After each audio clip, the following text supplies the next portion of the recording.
Hello guys, my new blog તમારું સ્વાગત છે મારા નવા બ્લોગમાં। તો અત્યારે હું આવ્યો છું મારા બજારે, મારા ગામમાં આવ્યો છું। તો તમે પાછળ જોઈ શકો છો તે અમારું ગામ છે અને તે હોસ્પિટલ છે। મિત્રો જો આ ખડ અત્યારે ચોમાસાનું બહુ ઉગી ગયું છે અને મિત્રો મારી ચેનલને કેટલાય લાઈક કરી તે તમારે કોમેન્ટમાં દેખાડવાનું છે। અને મિત્રો જો ત્યાં પાણીના ખાબોચિયા ભર્યા છે। અને મિત્રો તમારે આવા નવા વિડીયો જોવા માટે આ ચેનલ લાઈક કરજો। મિત્રો જો આ છે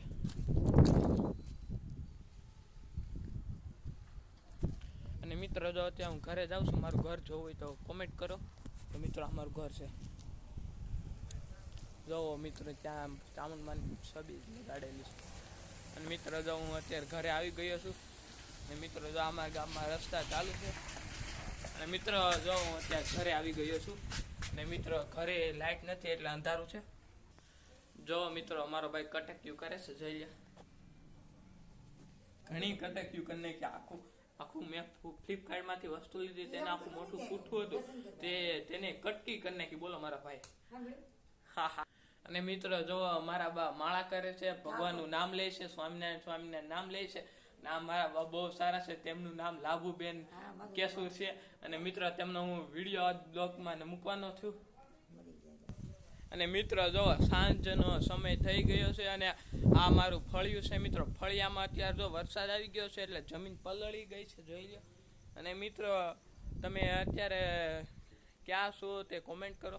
અને મિત્રો જો અત્યારે અમારે આંબો છે, જો અમે આંબો વાવ્યો હતો પણ તેના અત્યારે કોળાણું નહીં, હજી મેં કીધું હજી આના પાન કેમ નથી આવ્યા, પણ હજી મેં જોયું ત્યાં તો પાન આવી ગયા છે। મિત્રો તમારે જો હોય તો કોમેન્ટ કરો।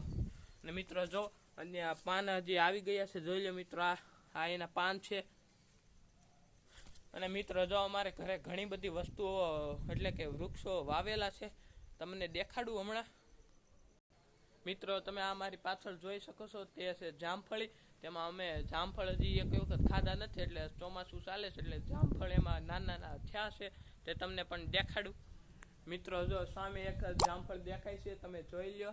અને મિત્રો હવે બીજા વૃક્ષ પણ તમને અને મિત્રો જો આ તુલસી માતાનું છે, આ તુલસી માતા છે અને આ તુલસીનું એક પાન છે, જોઈ લો। એક તુલસીનું પાન છે તે ખાવા માટે આપણો રોગ પણ મટાડે છે, તો હું ખાઈ જાઉં છું। અને મિત્રો જો આ કુંવાર ભાઠું છે તે માથામાં નાખવાથી આપણે વાળ સિલ્કી બને છે। અને મિત્રો અહીંયા મારો બ્લોગ પૂરો કરું છું। અને આ વિડીયો તમને પસંદ આવ્યો હોય તો લાઈક, શેર અને સબસ્ક્રાઈબ કરો। અને બધાને મારાથી જય શ્રી રામ, જય શ્રી રામ। અહીંયા બ્લોગ હું મારો પૂર્ણ કરું છું।